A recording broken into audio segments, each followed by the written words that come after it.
Le journal Romane Oquet. Bonjour Romane. Bonjour à tous. Quand je me regarde, je me désole. Quand je me compare, je me console. Un proverbe, Dimitri, qui marche aussi pour l'inflation. Plus 3,8% dans les rayons de nos supermarchés en avril. Vous trouvez ça élevé ? Eh bien, c'est 2 fois moins qu'en Allemagne, où la hausse des prix dépasse les 8%. Alors exemple avec un paquet de pâtes, 80 centimes en moyenne en France, près de 2 € chez nos voisins. Des Allemands qui sont donc prêts à faire quelques kilomètres pour profiter des prix français. D'habitude, c'est tout le contraire. Démonstration dans les rayons de ce supermarché du Bas-Rhin avec notre correspondante Mélina Fachin. Dans ce supermarché français, Cathy, caissière, voit de plus en plus passer des clients allemands. On en a beaucoup plus et tous les jours. Je dirais 20 à 30% de plus que d'habitude. Ils cherchent beaucoup l'huile, la farine.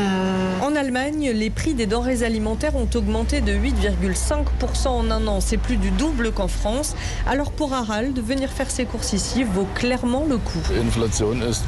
L'inflation, on la ressent beaucoup chez nous. Les prix sont de plus en plus élevés. Tout est moins cher ici, par exemple le poisson ou le fromage. Mais de toute façon, je venais déjà en France pour faire le plein.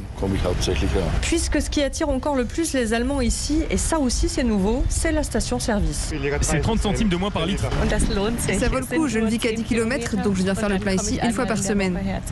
En quelques mois donc, la situation s'est inversée. Ce sont désormais les Allemands qui traversent le Rhin pour venir faire des économies en France. Erstein, Mélina Fachin, Europe 1. La France épargnée par rapport à ses voisins européens, même si l'inflation sera le sujet prioritaire du futur gouvernement.